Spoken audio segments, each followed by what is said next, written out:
You are listening to Middle East Monitor Conversations, bringing you lively discussions with prominent voices from the region and beyond, as we delve deeper into issues shaping the Middle East and North Africa, from politics to culture and the arts. Hello and welcome to another conversation with the Middle East Monitor. My name is Nassim Ahmed. I will be your host for today's conversation.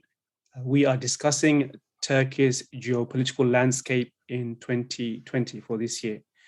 That's the title of a new report by the prominent Turkish think tank SETA. I have with me the editor of the report, Professor Murat Yesiltas. Murat is, as I said, a professor in the Middle East Institute at Sakarya University. He holds the position of Director of Security Studies at SETA Foundation. He is also the author of a book titled Non-State Military Actors in the Middle East, Geopolitics, Strategy and Ideology.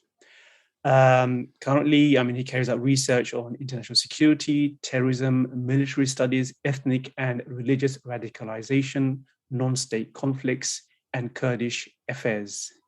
Professor Yesiltas, it's a pleasure to have you with us, and thank you for joining us. Thank you, Nassim, for inviting me to this panel, to this conversation. Thank you.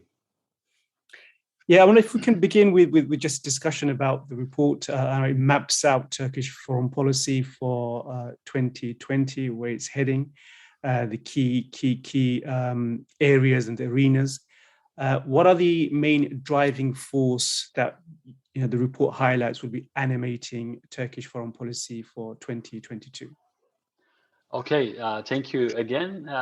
This report, which is titled as SETA Security Radar, which has been published since 2019, and it focuses on Turkey's geopolitical landscape and Turkey's strategic environment by taking into consideration different dynamics related to the foreign and security policy and other security issues in this region.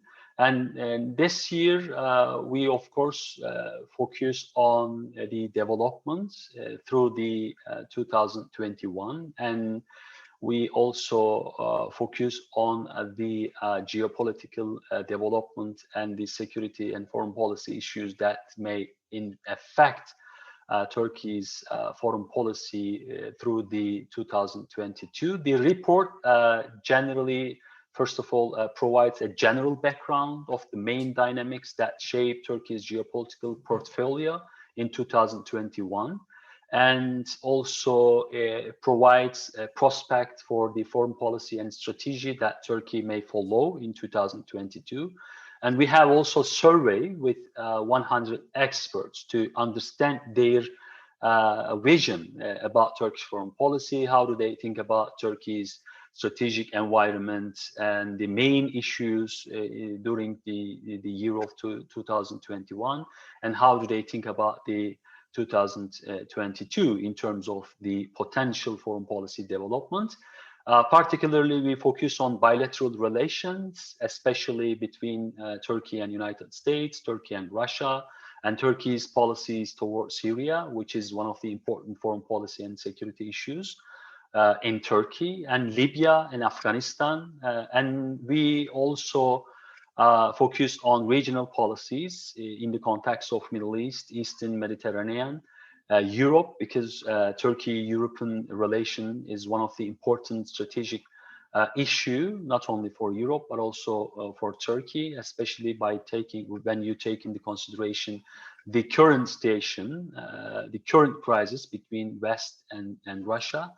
We also focused on security dynamics, which are related to Turkish foreign policy in terms of Turkey's ongoing counter-terrorism strategy against the PKK, which is the terrorist organization for Turkey, European Union, and United States. We also focus on defense industry and defense policies of Turkey.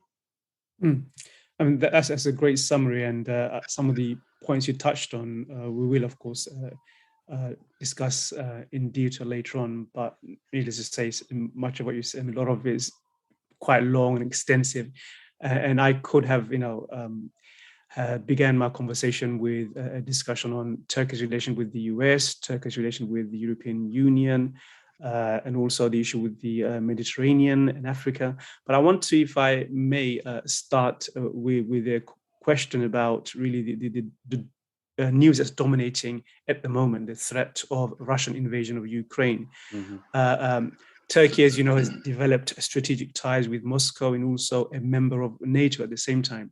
So any escalation over Ukraine creates a problem, an acute problem for Turkey. So how do you think Ankara will navigate the crisis and balance its interest to preserve ties with Russia on the one hand and at the same time remain a member of NATO?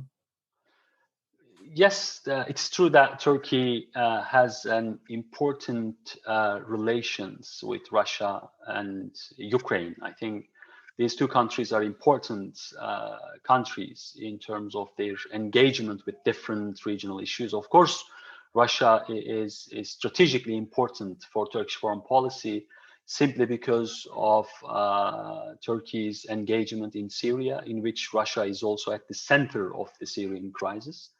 Russia is also, involving the issue of Libya.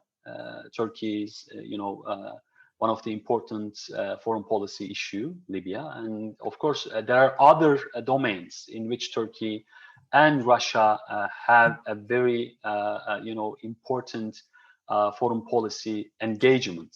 But I think this question is important. Why? Because many people, many experts in Turkey are thinking that what is the smart strategy for Turkey to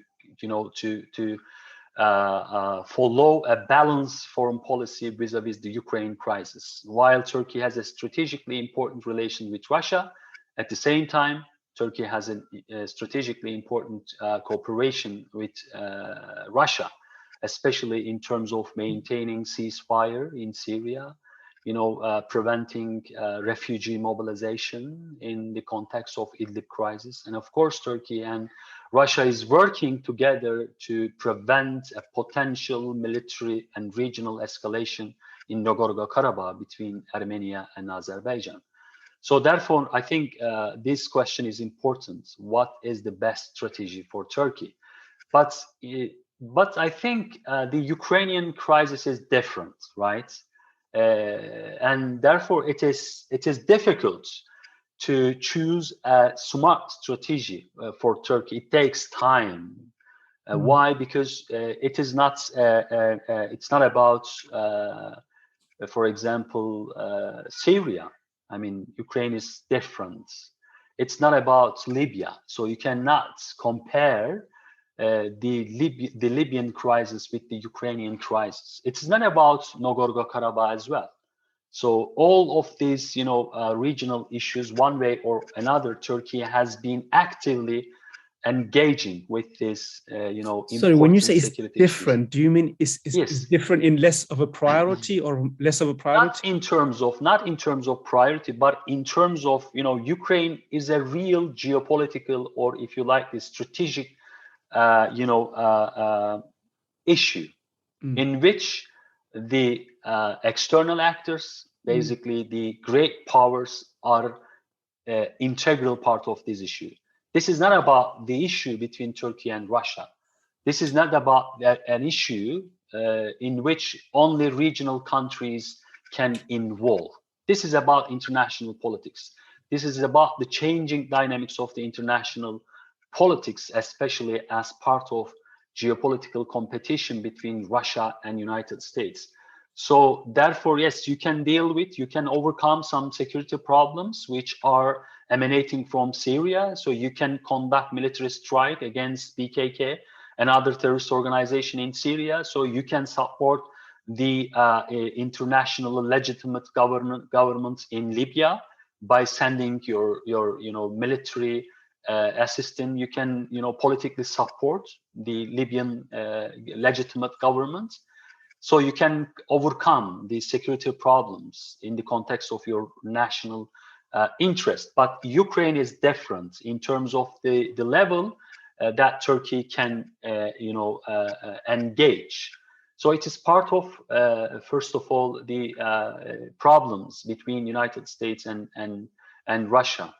And therefore, Turkey, I think, Turkey has to be very careful in designing and formulating its foreign policy. Of course, Turkey at the same time is part of NATO strategic community, and Turkey has to take into consideration NATO's stance against Russia. But at the same time, Turkey has many exceptions in terms of its geographical proximity to the crisis. When we look at the Germany's position, right? So Germany's position is different compared to the other European countries. So therefore, we have to understand that Turkey can also follow its own policy. It does not necessarily mean that Turkey will not follow the footstep of NATO in terms of its stance against Russia, but Turkey, of course, has to create its own special, options to, make a balance between Ukraine and Russia. First of all, Turkey doesn't want to see any military conflict, especially the conventional military conflict between Russia and Ukraine. This is important to maintain stability in this region. It's not about the stability for Ukraine. It's about the stability of the Black Sea region. Of course, Black Sea region is a strategically important place for Turkey. So therefore, Turkey is trying to prevent any potential military escalation between Russia and Ukraine. Secondly, of course, Turkey is against the annexation of Crimea. It believes that it is against international law, and it should change the status of Crimea in favor of Ukraine, because it's broken the regional military balance in the Black Sea region. I think this is important, in which Turkey is against this new situation which was created by Russia. So when we look at the Turkey's special position, now Turkey is trying to find a common ground between Ukraine and Russia. We know that this is not an easy task, in terms of finding a common ground between Moscow and Kiev. But Turkey, I think, will do, and Turkey will continue to find a common ground in terms of finding a best solution about the Ukrainian crisis. Turkey is not trying to find a common ground between Western countries and NATO, Russia, or between United States and Russia, or NATO or Russia. This is not the way that Turkey is trying to do. But first of all, Turkey focused on how Turkey can contribute to overcome the crisis between Russia and Ukraine. This is, I think, the current situation, the current position of Turkey vis-a-vis the crisis. So if I can just broaden this out and just speak about Turkish foreign policy in general, because what you alluded to, that Ukraine is not like Syria, it has major implications. So based on that, the subheading of the report is regional realignment. As many analysts will say, we are entering another period of great power competition with the US and China, and to a lesser extent, Russia. One of the reasons, there has been tension between the US and Turkey is because Ankara has been kind of ambivalent on which side it's on. It's navigated its own path, wanted some level of independence. But now with Ukraine, what's happening in Ukraine, do you think Turkey will be allowed to juggle its, remain neutral? And if it will, how will it juggle its relationship with Kremlin, the White House, and NATO? Do you think it would succeed and be able to do that still? I mean, it's not an easy task, as I mentioned. It depends on how, first of all, United States will react in terms of preventing any potential military, operation against Ukraine. This is, I think, really important. So therefore, we are at the important stage in terms of understanding the positions of different sides. So therefore, United States response to the request of Russian, guarantee letter about the NATO's enlargement policy, including Ukraine and other countries in the region. So therefore, we have to see how United States will react against the Russian military invasion in Ukraine. And secondly, we have to see how NATO will react against Russia if Russia will take a military step against Ukraine. And thirdly, we have to see how the European European community and European Union will react in this crisis. So right now, yes, Turkey's position is to make a balance between Russia and Ukraine. And if the Russian, if the Russia will take any military operation, any military operation decision against Ukraine, so then Turkey will have to think about its options with regards to the crisis. I'm not sure whether Turkey will directly join the economic sanction against Russia, because there is a strong economic relations between Turkey and Russia in terms of natural gas and in other domains of economy. But we have to see the transformation of the crisis. If the crisis turns to a military conflict, a regional military conflict, it will harm Turkey's position and it will undermine Turkey's position vis-a-vis the crisis, and Turkey then has to reconsider its priorities in terms of this crisis, I think. Yeah, I mean, let's turn our attention now to the Middle East. I mean, there's a number of essays in the report, so I really highly recommend our viewers to download and have a look.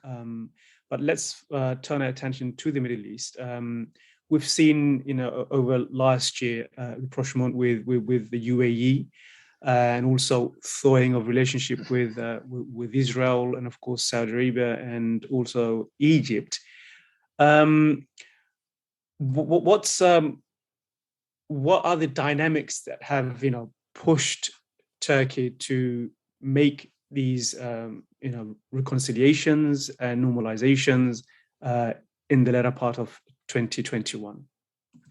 Yes, there are, I think, many dynamics for Turkey. Actually, the region is under significant transformation, since the Arab Spring, of course. But one way or another, all the regional countries reach their limits in terms of military engagements. The way in which the regional countries have been engaging militarily to overcome their security problem or their foreign policy problem. So first of all, I think we should highlight the limits of the regional countries.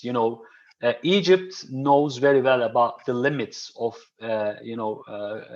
Egypt, Cairo, in terms of engaging engaging into the regional issues. Saudi Arabia knows very well about its limits regarding its ongoing war in Yemen. United Arab Emirates is also, I think, aware of its limits in terms of its regional engagements. At the same time, United Arab Emirates is, supporting Haftar in Libya, and it is also engaging other regional issues. Turkey, I think, is one of the countries which knows its limits in terms of the regional geopolitical competition. So therefore, they came a conclusion that, look, we have to solve the problems. Otherwise, the region may turn a chaotic places in which different regional actors can, fight against each other. So there is no other place that all these regional countries can, operate militarily. So therefore, I think this is one of the important level that we have to consider in understanding Turkey's position vis-a-vis the regional normalization. The second one, which is important to me, is the United States changing policies towards the Middle East. It is common to speak about that U.S. role in the Middle East is declining, and United States is focusing on China, and therefore United States is changing the priorities in the context of Middle East. It probably creates some sort of geopolitical vacuum, for regional countries. Therefore, under the changing dynamics of the new region, which is also called as post-American Middle East, all the regional countries came a conclusion that we should talk about the new region in the context of post-American era. So I think this is also important. Number 3 is about the bilateral relations between especially Turkey and United Arab Emirates. I think United Arab Emirates saw that the regional issues may bring more costs for United Arab Emirates if United Arab Emirates continues to fight against Turkey in different issues, especially in Libya. So there is no, exit strategy if United Arab Emirates continues to struggle against Turkey in different issues. So this is, I think, also important.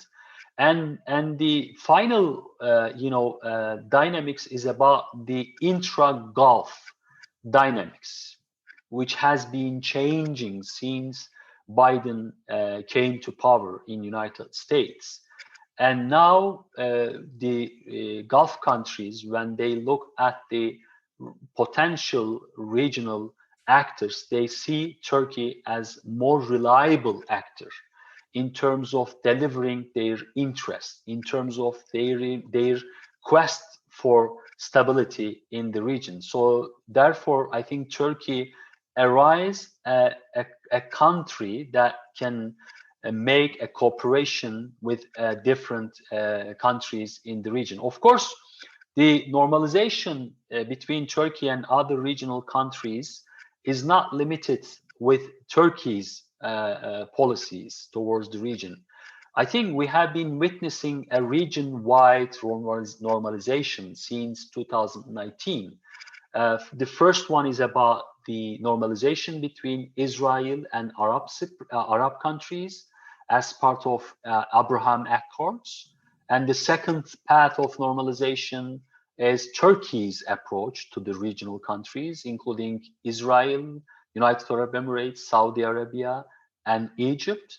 And the third normalization process is, about intra-Arab normalization, in which the Syrian issue is at the center.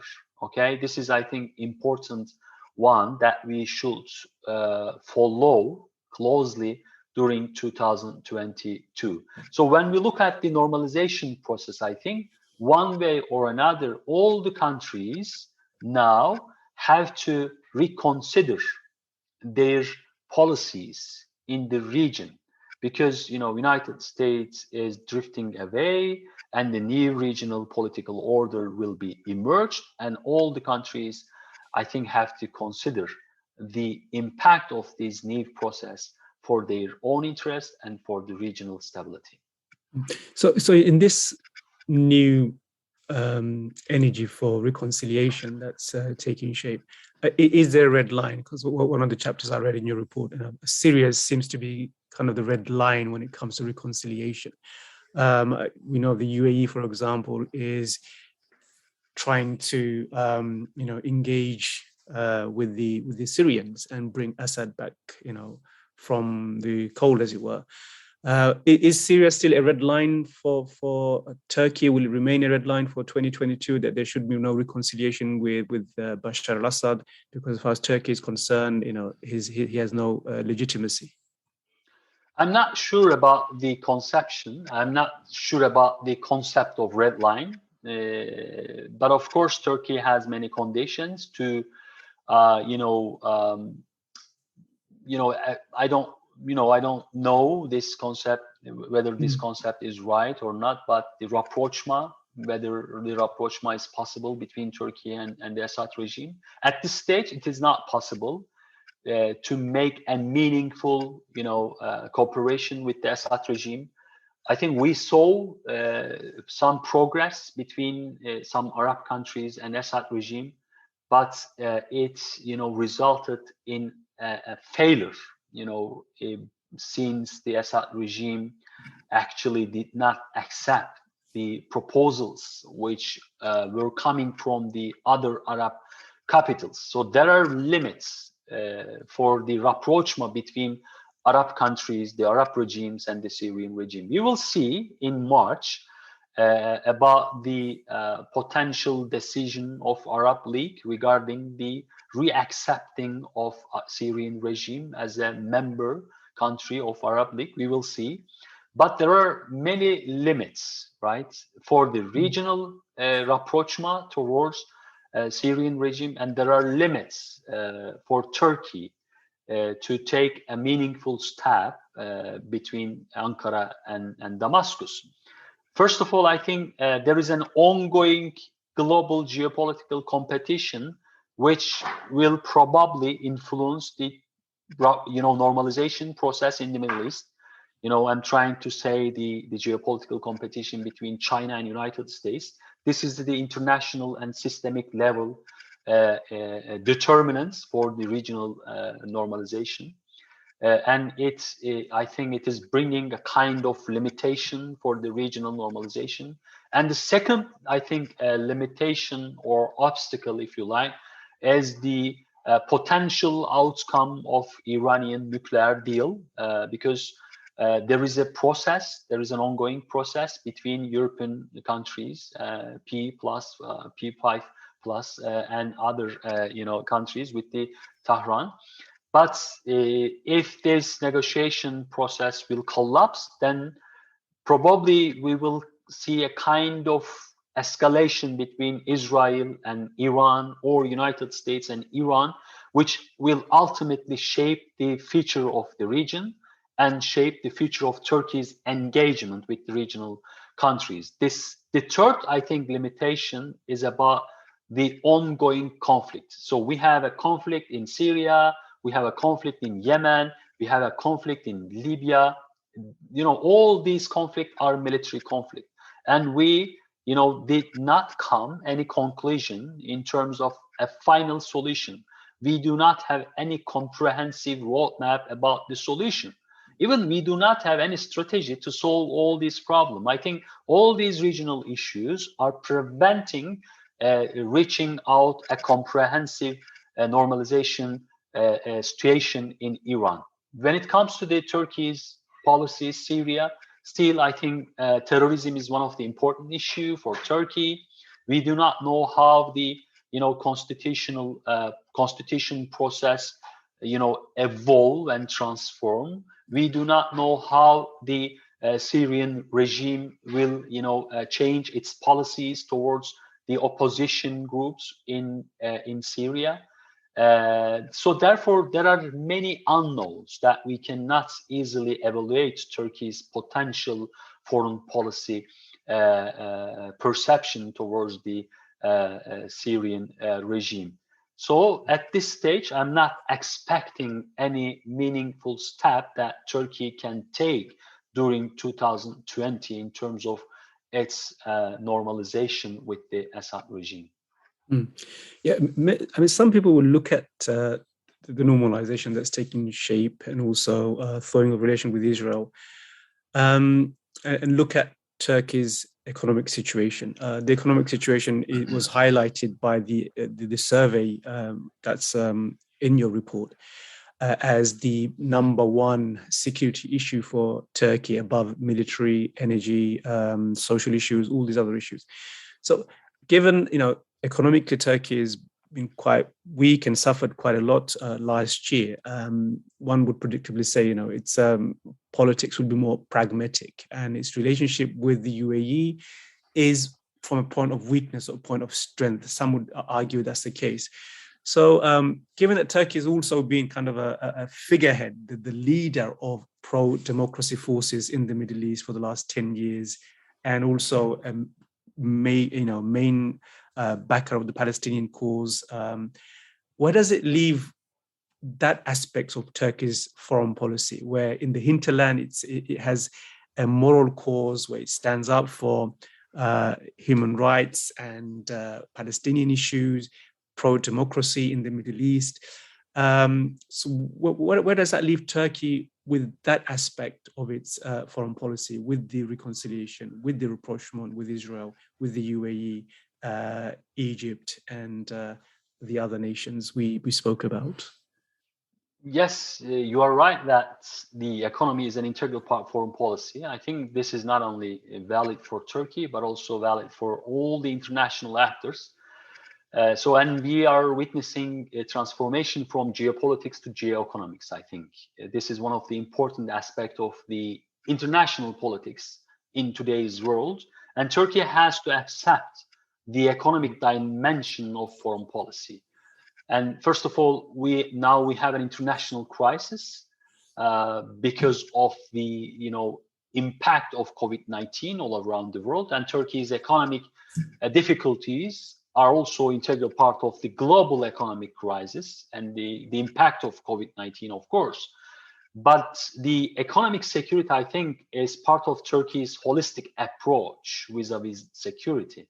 Yes, military, it does not necessarily mean that military and other domains of security, such as climate change, environmental, issues, health problem, food security, they are all important for the holistic approach. But economy, I think, is becoming one of the important domain of holistic security approach, in which Turkey is also trying to recalibrate its economic relation with the regional countries. United Arab Emirates, yes, that's true. The normalization is part of the economy. Turkey's economic relation with United Arab Emirates and other Gulf countries. So you have to accept the centrality of economy, but you have to also consider other dynamics of the foreign policy. And in this context, I think regional alignment should be understood in the context of the economic policies of Turkey, but also part of the new regional normalization. I think all the countries need these new regional normalization. Turkey is still, I think, a country which is supporting, democracy, because in the beginning of the Arab Spring, Turkey believed that the economic, reform were really important to transform the regional geopolitics in the Middle East. Now Turkey is at the same point. Still, Turkey is at the same point. Yes, we are witnessing the decline of democracy in the Middle East. This is one of the important problems. But still, Turkey is, I think, supporting the democratic forces. But unfortunately, at the end of the Arab Spring, as a consequence, we have many security problems in which all the countries have to deal with, have to overcome. So, and I think, therefore, Turkey will continue to support the economic transformation in the region, but at the same time, Turkey has to consider the conflict spillover effect of the regional crisis, including Syria. And we've come to the end of our time, but I just want to ask one last question. I mean, I think 2023, we're only 1 year away from Turkey election. I mean, just from your, as an expert, as a keen observer of the region, do you expect any surprises? 1 year away from an election, do you think Turkey will make policies to help? How do you think the fact that we're 1 year away from an election will factor into the decision-making process of Erdogan, of the government at the moment in Ankara with regards to foreign policy? Do you think there will be any relationship and that will be factored into its calculation in 2022, given we have an election in 2023? Yes, that's true. I think as you know, decision makers have to consider the election. It's common to speak about that domestic politics and foreign policy are the separate domains, but we know that there is a strong relations between domestic politics and foreign policy. So while Turkey is trying to recalibrate its foreign policy in the regional level, at the same time, the government, AK Party government, has to consider the coming election and has to prepare itself for the coming election in 2023. I think, yes, it is affecting Turkey's decision-making process, but, you know, it is, you know, there are some limits, you know, in terms of, taking into consideration the domestic politics and the coming election as part of main reference point for your foreign policy preference. So at the end of the day, you have to focus on foreign policy issues, and you have to overcome the crisis. You have to overcome some important problems for Turkey's security. So there is a relations between elections and foreign policy, but still foreign policy is a different domain. Election process is continue to shape Turkey's domestic politics. But I think I can say something about this. The foreign policy will be an important discussion, point for the upcoming election. So the opposition parties and other parties and AK Party government, of course, will talk about the foreign policy, because AK Party believes that foreign policy is an important domain in which Turkey has been successfully, managing the portfolio of Turkish foreign policy. But other, parties and opposition parties are thinking that, so you have a failure, right? Quote unquote, you have a failure in foreign policy. So therefore, foreign policy will be the main issue for the upcoming election, I think. Thank you very much, Professor Yesiltas. It's been a privilege to have you on our show. I highly recommend the report. So viewers at home, thank you. Download the report. And thank you for joining us, and hope to see you all again soon. Thank you very much, and have a good evening. This was Middle East Monitor Conversations, brought to you by the Middle East Monitor in London.